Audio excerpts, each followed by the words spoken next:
Selamat datang di channel Alur Donghua. Sebelum menonton, silahkan subscribe, biar Mimin tambah semangat update-nya. Pendosa Qianli, Raja Alam dari Alam Qilin, menyapa Guru Iblis. Kaisar Qilin membawa serta Guru Ilahi Qilin saat mereka dengan hormat membungkuk kepada Yunce dan menunggu nasib mereka. Raja Alam Naga Biru King Ke memberi salam kepada Tuan Iblis. Kaisar Naga Biru meniru kata-kata dan tingkah laku Kaisar Qilin saat dia membungkuk di sampingnya, tapi dia sepertinya tidak ingin menobatkan dirinya dengan gelar pendosa. Nasibnya sudah tidak ada lagi di tangannya dan dia sudah menenangkan hatinya, jadi dia siap menerima takdirnya, apapun yang terjadi. Yunce diam-diam menyaksikan praktisi mendalam di wilayah utara yang jauh membersihkan tubuh kerabat mereka. Hanya setelah jangka waktu yang lama berlalu, dia akhirnya bersedia untuk berbalik dan melihat mereka. Ketika dia berbalik, matanya tanpa sadar melompat ke atas saat seluruh tubuhnya bersandar. Wajah Kaisar Qilin sudah lapuk, kulitnya kusam, dan tubuhnya layu dan menyusut. Ditambah dengan fakta bahwa dia melakukan yang terbaik untuk menekan aura Kaisar Dewa di depan Yunce membuatnya tampak seperti orang tua yang rendah hati dan berpenampilan halus. Adapun Kaisar Naga Biru, dia membungkuk di pinggangnya sebagai tanda hormat, tapi yang cukup mengejutkan, dia masih setengah inci lebih tinggi dari Yunce. Setiap kali seorang pria menghadapi seorang wanita yang lebih tinggi darinya, biasanya mereka merasakan tekanan yang aneh. Penguasa iblis dari utara tidak terkecuali dalam aturan ini. Mata Yunce tanpa sadar menatap ke arah bagian bawah tubuhnya, jubah biru air yang hening itu sepertinya sedang bermain petak umpet dengan sepasang kaki batu giok yang ramping dan indah yang begitu panjang hingga rahangnya hampir jatuh ke tanah. Berlutut, Yunce berteriak dengan suara dingin. Kaisar Qilin berlutut tanpa ragu sedikit pun. Kaisar Naga Biru mengikuti Kaisar Qilin. Ketika perasaan tertekan yang tak terlihat segera menghilang, Yunce menghela nafas lega. Setelah itu, dia menatap kedua kaisar yang berlutut dengan mata dingin. Sebagai kerajaan barat yang menemani Long Bai di sini, Alam Qilin dan Alam Naga Biru hanya menderita sedikit kerugian. Dari transmisi suara Ciwuyao, Yunce mengetahui bahwa kedua kerajaan itu hanya kehilangan sekitar 1/10 kekuatan mereka sebelum Yunce muncul dari alam surga abadi. Mereka menderita kerugian yang bahkan lebih sedikit daripada alam Dewa Naga yang lebih perkasa. Ini karena kedua kerajaan ini bersikap santai sejak awal. Kaisar Dewa mereka memberi contoh dan semua guru ilahi mereka bertarung seolah-olah mereka terlatih-tatih. Jika bukan karena fakta bahwa mereka tidak berani menyinggung Raja Naga, mereka mungkin akan melarikan diri dari pertarungan saat pertarungan dimulai. Setelah itu, mereka ditugaskan untuk membunuh para Divine Master dari alam Dewa Manifestasi Segudang, alam Kaisar Qi, dan alam Naga Hui, namun, di bawah penindasan Dewa Naga yang sangat mengerikan itu, hal itu tidak lebih sulit daripada memotong sayuran, jadi itu sulit bagi mereka untuk mati bahkan jika mereka mencobanya. Yang terburuk yang mereka derita adalah beberapa luka akibat pembalasan dari praktisi mendalam Myriad Manifestations. Penampilanmu barusan tidak buruk sama sekali. Dan saya pada akhirnya membutuhkan batu loncatan yang tepat di wilayah ilahi barat.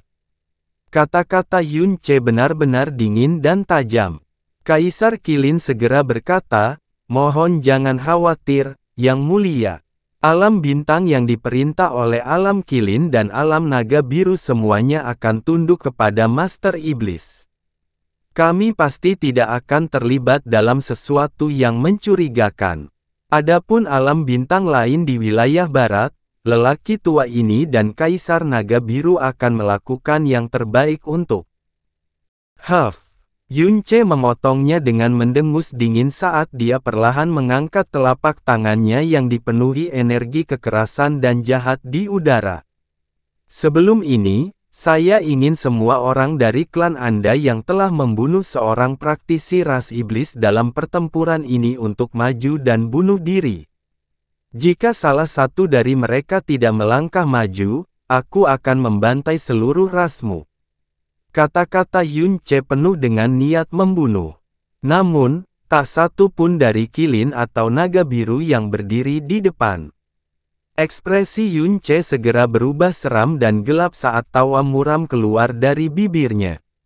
Sangat bagus. Sepertinya Anda ingin saya mengambil tindakan secara pribadi, ya. Namun, jika tanganku dipaksa, bukan hanya mereka yang bersalah yang akan mati. Tidak, tunggu. Kaisar Qilin buru-buru berseru. Yang mulia, bukan berarti ada anggota ras kami yang takut mati. Tidak ada satu pun dari kami yang membunuh praktisi mendalam di wilayah utara manapun. Ini karena lelaki tua ini dan Kaisar Naga Biru memberikan perintah tegas bahwa saudara kita tidak boleh membunuh praktisi mendalam wilayah utara manapun dalam pertempuran. Yunce tertawa dingin. Konyol sekali. Tidak kusangka kamu benar-benar tidak tahu malu untuk mengucapkan kata-kata konyol seperti itu. Kedengarannya tidak masuk akal dan menggelikan, suara Qiu Yao melayang di udara. Tetapi setiap perkataannya benar. Jika tidak, aku tidak akan pernah menyuruhmu untuk mengampuni mereka. Saya bisa memastikannya, kata Qianye Binzu dengan suara kering. Bahkan seseorang seperti Yunce benar-benar bingung dengan kejadian ini. Yang mulia, setiap kata yang diucapkan tuanku adalah benar dan tanpa kebohongan. Qilin ungu dengan berani berbicara di belakang, suaranya berdering seperti gong logam. Sebelum kami tiba di sini hari ini, Tuan kami memberi kami perintah tegas untuk mencari lawan dengan tingkat kekuatan kami jika kami dipaksa untuk menyerang ras iblis. Selain itu, dia juga memerintahkan kami untuk tidak melakukan pukulan mematikan jika kami kebetulan berada dalam situasi di mana pihak lain telah terpojok. Kami hanya diperbolehkan membiarkan mantan sekutu kami melakukan pembunuhan. Membunuh ras iblis adalah perbuatan baik yang diperjuangkan oleh sekutu kita yang lain. Namun, bagi kami, itu adalah dosa berat yang pasti akan dihukum oleh Tuan kami, kata Qilin ungu lainnya. Akibatnya, tidak ada seorang pun di ras kita yang berani melakukan pukulan mematikan. Sebaliknya, kami kehilangan lebih dari beberapa sanak saudara karena serangan putus asa terakhir dari para iblis yang sekarat. Ini sepenuhnya di luar dugaan Yunce. Mengapa? Dia bertanya pada Kaisar Qilin sambil menatapnya dengan penuh perhatian. Kaisar Qilin menghela nafas dengan kesedihan yang tak terbatas sebelum dia menjawab, kami, para Qilin, selalu dianggap sebagai binatang yang membawa keberuntungan di dunia ini. Sebagai otoritas tertinggi ras Qilin, makhluk tertinggi yang memerintah mereka, kami tidak berani menodai reputasi indah kami ini.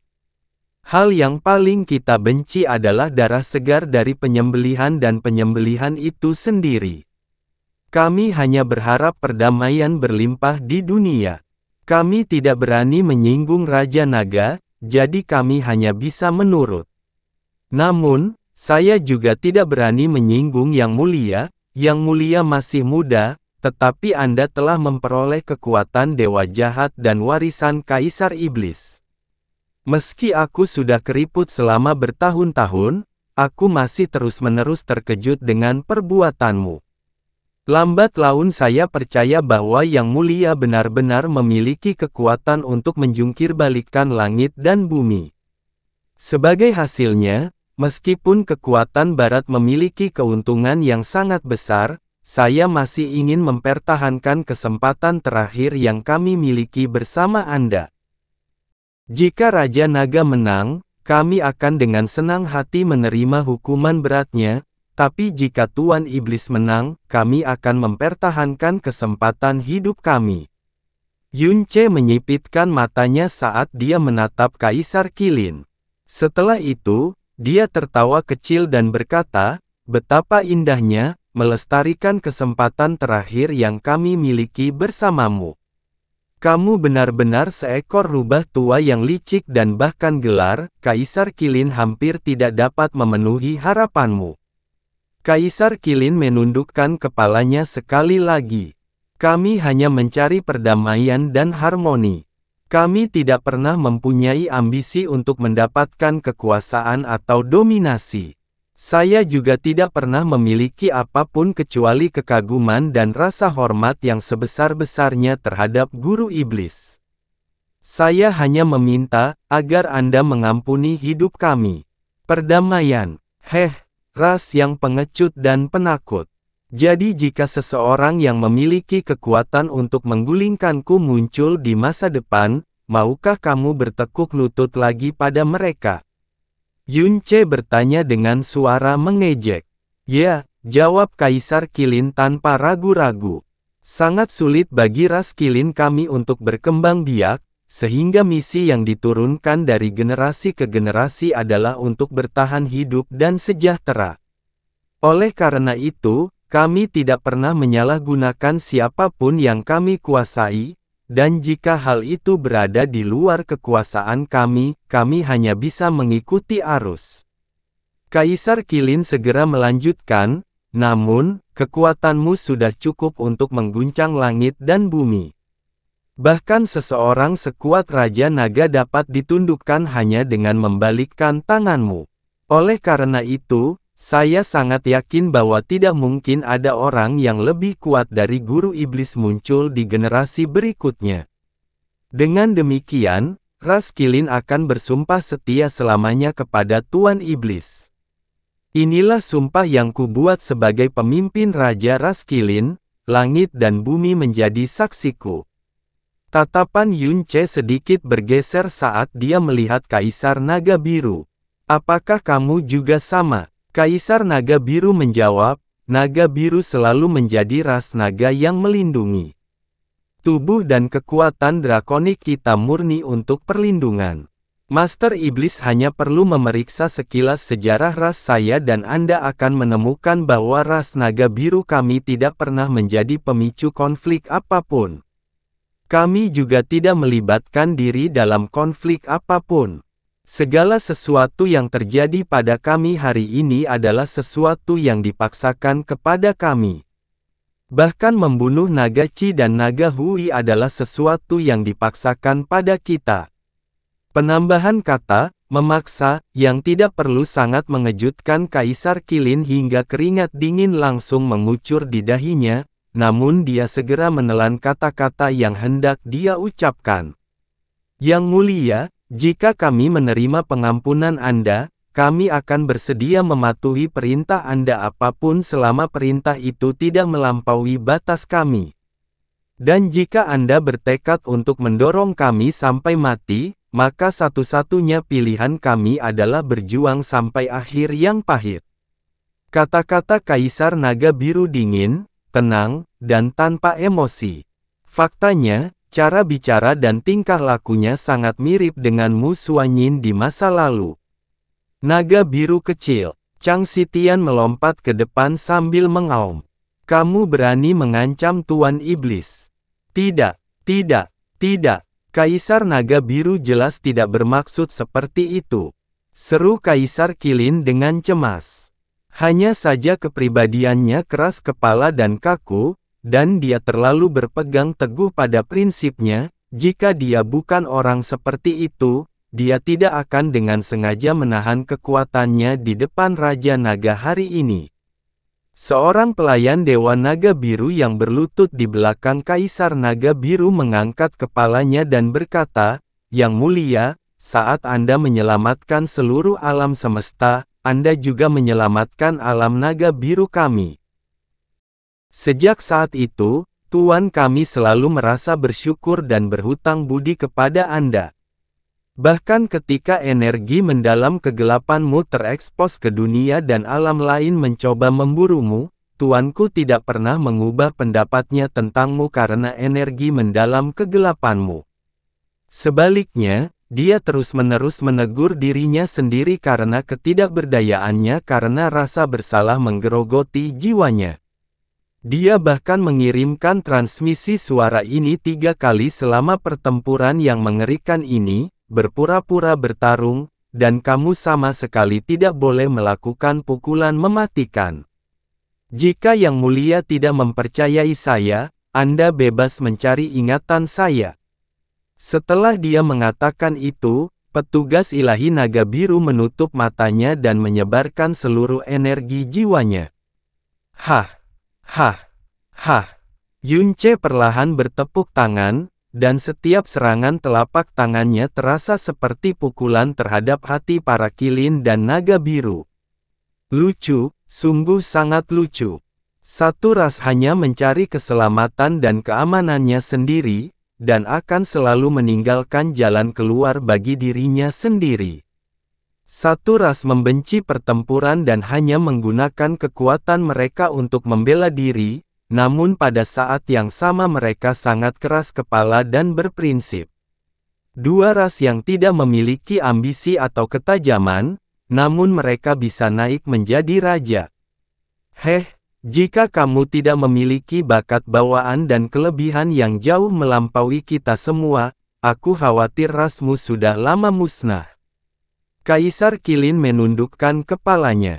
Teguran Tuan Iblis itu benar. Namun, dia saat ini sedang bernapas lega di dalam hatinya, karena dia merasakan bahwa Yunce tidak marah dengan kata-kata Kaisar Naga Biru dan auranya yang dingin dan menyeramkan sebenarnya sudah mulai surut. Kehidupan yang mereka jalani terlalu bagus, kata Ciwu Yao dengan suara yang tenang. Jika mereka tinggal di wilayah ilahi utara, dia tidak melanjutkan, tapi semua orang bisa merasakan kebencian yang ada di balik kata-kata itu, kebencian yang datang dari Ratu Iblis dari utara. Selama jutaan tahun terakhir ini, 3 wilayah ilahi lainnya telah mendorong wilayah ilahi utara ke dalam keadaan putus asa, dan kondisi kumuh. Baru hari ini mereka akhirnya melihat fajar baru. Jadi bagaimana mereka memperlakukan ketiga wilayah ilahi sekarang karena mereka adalah penguasanya? Akankah mereka membalas kebencian dengan kebencian?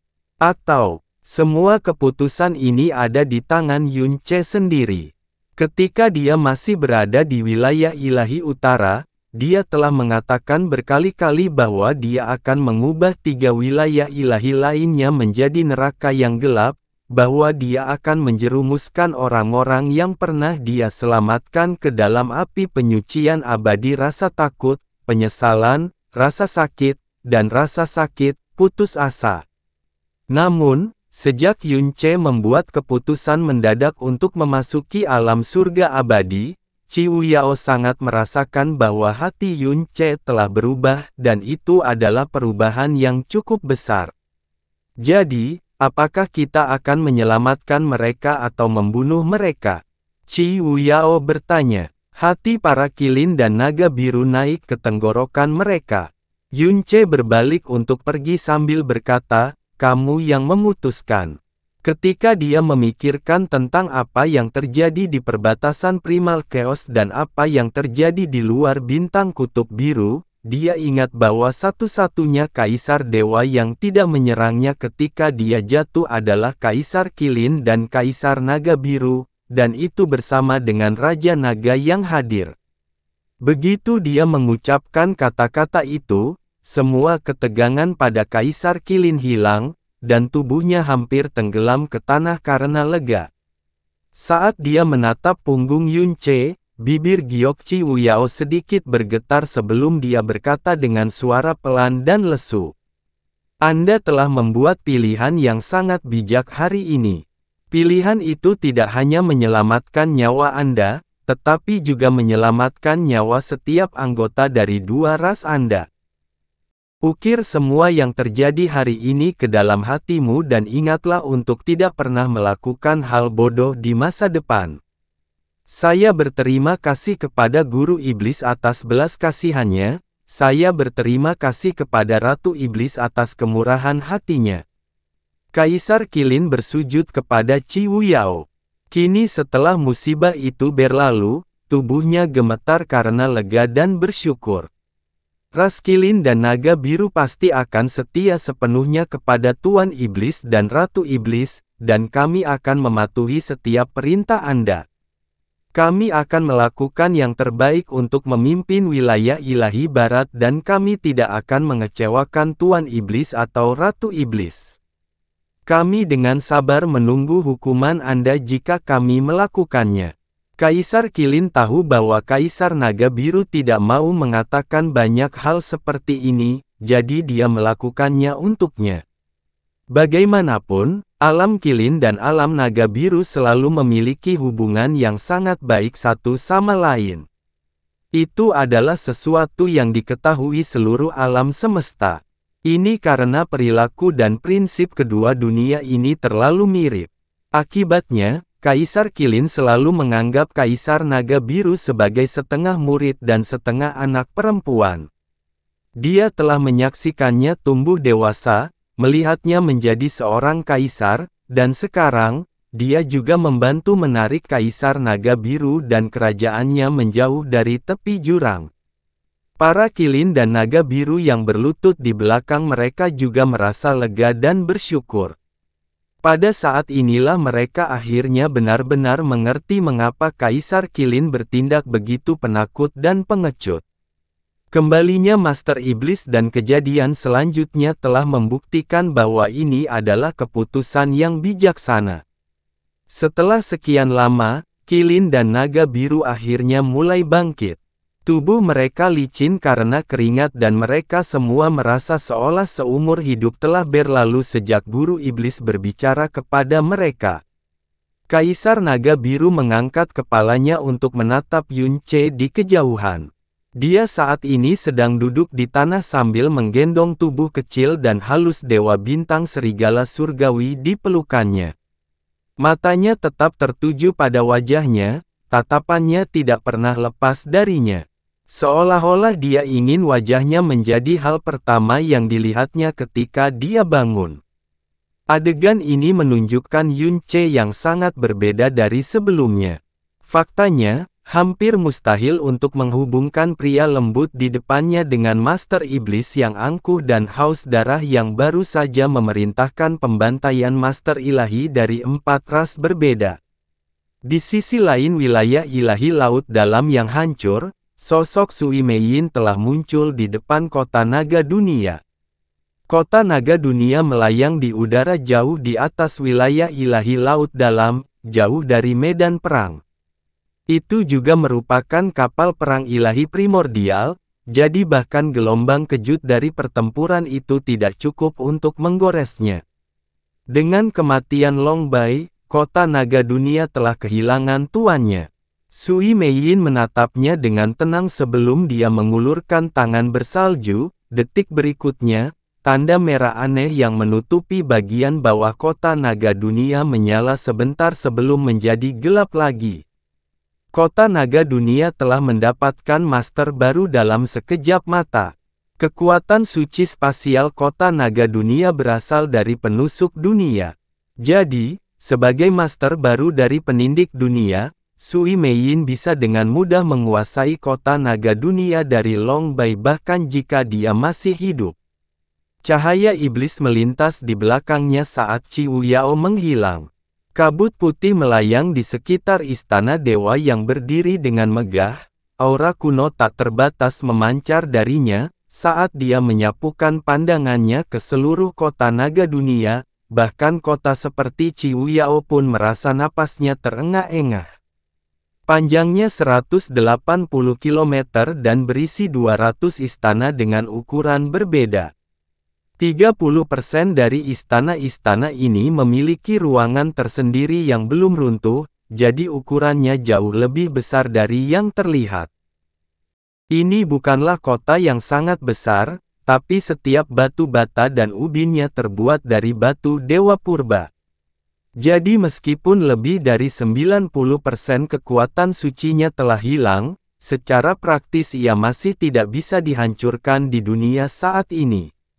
Sui Meiyin melanjutkan, juga, setiap istana di kota ini diukir dengan segel primordial. Jelas bahwa alam Dewa Naga tidak berani membuka paksa segel ini, jadi mereka hanya bisa diam-diam menunggu sampai segel tersebut menghilang secara alami. Mungkin ini juga salah satu alasan utama mengapa ia tidak pernah muncul dalam jutaan tahun terakhir. Saat Long Bai membangunkannya, dia hanya menggunakan kemampuan lompatan spasialnya, dengan kata lain, tidak ada satu pun istana di kota naga dunia ini yang pernah digunakan. Jadi, Qiu Yao bertanya sambil menoleh untuk melihat Sui Meiyin dengan matanya yang indah. Mata Sui Meiyin berbinar saat tawanya terdengar di udara seperti dentingan lonceng perak. Jadi bagaimana kalau kita menjadikannya kota kekaisaran kakak Yunce? Kota naga dunia. Ini adalah kapal besar yang dibuat dan diberikan secara pribadi oleh heretik God Purba kepada Dewa Naga Purba. Itu adalah warisan Dewa Jahat dan juga warisan Dewa Naga sejati. Jadi, itu benar-benar kota kekaisaran yang paling cocok untuk Yunce. Di era saat ini, dia adalah satu-satunya orang yang benar-benar memenuhi syarat untuk menjadi penguasa kota naga dunia. Itu ide yang bagus. Mata menggoda Qiu Yao melengkung gembira. Namun, menurut saya kita perlu mengganti namanya terlebih dahulu. Kalau begitu, aku serahkan masalah nama itu padamu. Sui Meiyin terkikik. Saya kira Anda sudah memikirkan gelar kekaisaran untuk kakak Yunce di wilayah ilahi utara, kan? Tentu saja, kata Qiu Yao dengan senyuman kecil di wajahnya. Sui Meiyin mengulurkan tangan, dan sekelompok lampu merah yang tidak memancarkan aura apapun melintas di telapak tangannya. Pengorbanan dan kerugian yang kami derita selama pertempuran ini terlalu besar. Yang perlu kita lakukan saat ini adalah istirahat panjang yang cukup.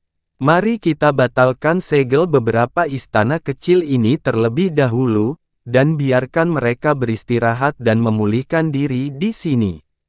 Saat dia mengatakan itu, tanda merah tiba-tiba muncul di 6 istana terdekat dengan pintu masuk kota naga dunia. Tanda merah tua itu perlahan menyala baris demi baris, perlahan-lahan menipis dan menghilang ke dalam ether. Sui Meiyin menurunkan tangannya dan perlahan menghela napas. Qiu Yao diam-diam mengamati Sui Meiyin sebelum dia tiba-tiba berkata, ada banyak hal yang ingin kutanyakan padamu, tapi kamu mungkin tidak akan menjawab pertanyaanku, kan?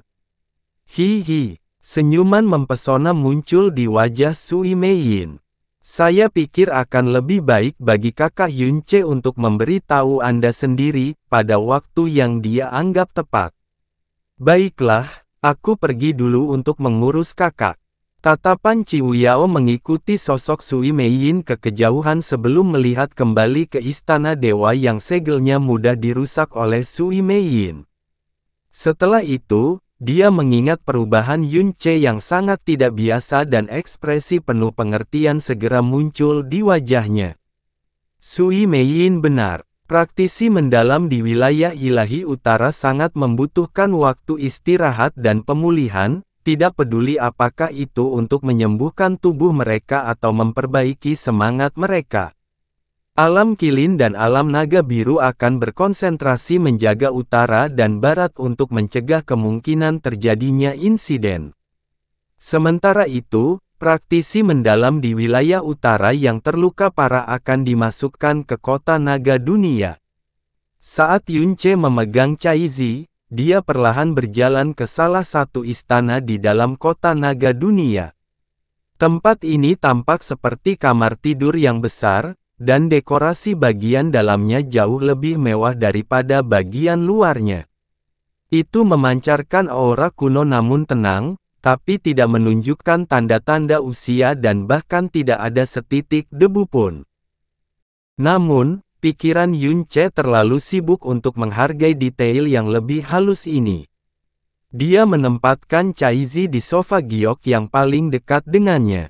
Setelah itu, dia memegang lengan kanannya dengan satu tangan sambil meletakkan tangan lainnya di dadanya, menyebabkan energi keajaiban kehidupan ilahi beredar di dalam dirinya. Di bawah pengaruh energi cahayanya yang dalam, luka Caizi, yang pada awalnya tidak terlalu serius, mulai sembuh dengan kecepatan yang dapat dilihat oleh mata. Nafas Caizi mulai bertambah teratur saat wajahnya kembali ke kulit kemerahan seperti biasanya. Energi cahaya yang dalam menyebar saat Yun Ce menghembuskan napas pelan.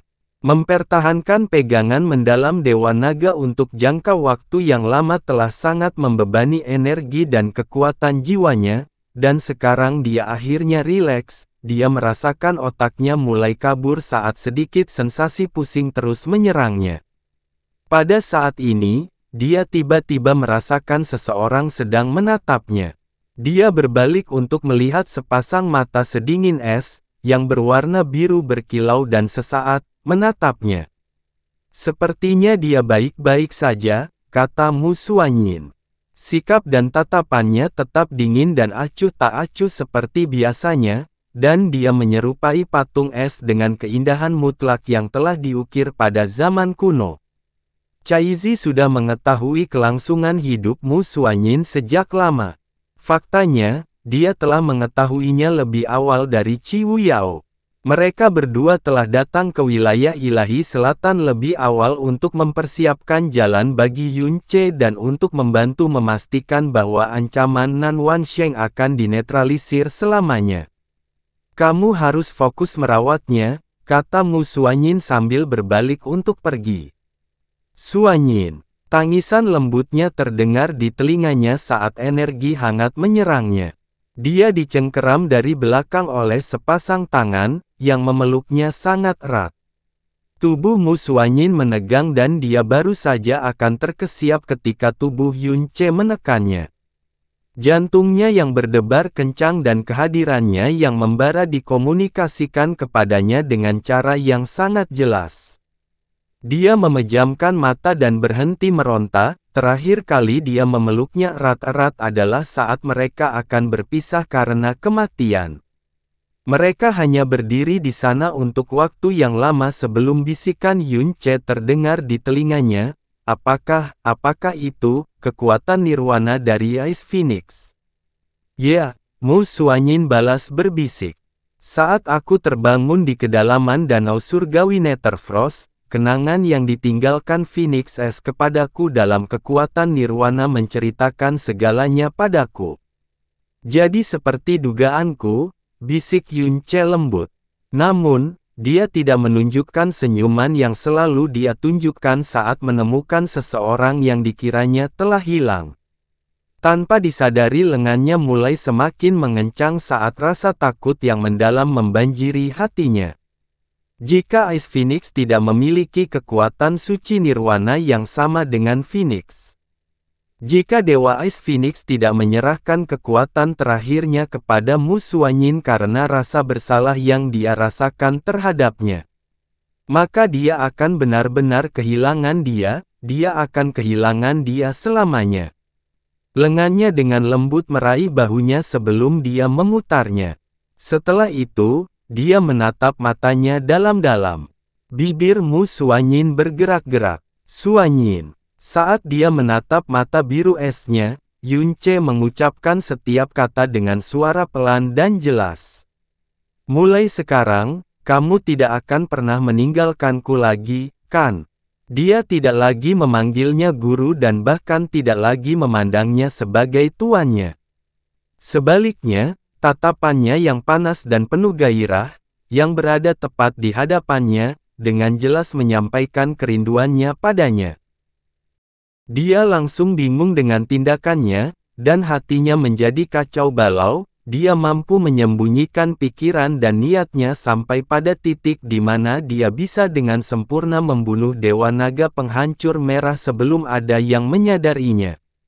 Namun, dia baru saja dilemparkan ke dalam pertempuran baru, yang benar-benar baru baginya, sehingga pertahanan hatinya yang kebingungan dan kebingungan runtuh seperti es yang rapuh. Dia dengan keras memalingkan wajahnya untuk menghindari tatapan Yun Ce yang membara. Tak disangka dulu Yun Ce lah yang gemetar ketakutan dan memalingkan muka di bawah tatapan dinginnya sendiri. Tidak, Yun Ce perlahan menggelengkan kepalanya. Dia berbicara seolah-olah dia sedang berbicara pada dirinya sendiri, saya seharusnya tidak menanyakan pertanyaan ini kepada Anda. Itu adalah pertanyaan yang harus saya jawab sendiri. Saat itu, kelemahanku dan kenaifanku yang bodoh hampir membuatku kehilangan segalanya, aku. Dia menghembuskan napas pelan, namun tatapannya tetap tertuju pada wajah Mu Xuanyin. Di masa lalu, dia tidak akan pernah berani menatap matanya. Dia takut melihat teguran di mata sedingin es itu, dan dia bahkan lebih takut lagi melihat ekspresi kekecewaan yang dingin itu. Namun, ketika dia jatuh ke pelukannya di luar bintang kutub biru, mata yang tidak fokus itu lebih indah dari sejuta bintang sebelum menghilang selamanya dari kehidupan dan ke dalam ingatannya. Kenangan itu telah mengisinya dengan kerinduan yang tak terbatas, tapi dia tahu bahwa dia tidak akan pernah bisa menyentuhnya lagi. Untungnya, sekarang dia telah kembali kepadanya dengan cara yang paling ajaib ini, tidak mungkin dia akan bertindak dengan takut-takut seperti sebelumnya.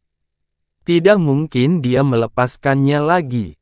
Sebentar lagi, aku akan menjadi penguasa segala sesuatu di bawah langit, dan aku akan memastikan bahwa tidak ada orang atau kekuatan di dunia ini yang dapat mengambilmu dariku.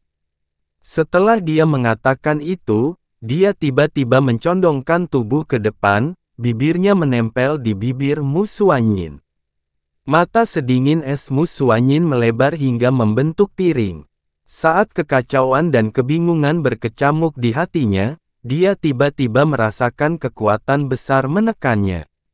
Sebelum dia menyadarinya, dia telah ditekan ke tanah oleh Yun Ce. Anda, Mu Xuanyin tanpa sadar berjuang melawannya, namun kekuatannya, yang melonjak di tengah kebingungannya, telah ditekan oleh Yun Ce dengan cara yang sangat kejam. Jangan pernah berpikir untuk melarikan diri. Yun Ce menekannya. Aku ingin menebus tahun-tahun aku kehilanganmu. Bahkan lebih dari itu, saya ingin menebus kesalahan yang saya buat di masa lalu. Dia berperilaku sangat berbeda dari biasanya di depan Mu Xuanyin, tapi sebenarnya, ketakutannya terhadap tuannya masih tetap ada. Adanya rasa takut inilah yang menyebabkan dia berperilaku kasar dan brutal tersebut, karena dia bertekad untuk mengatasi dan memadamkannya dengan cara yang paling brutal dan kejam.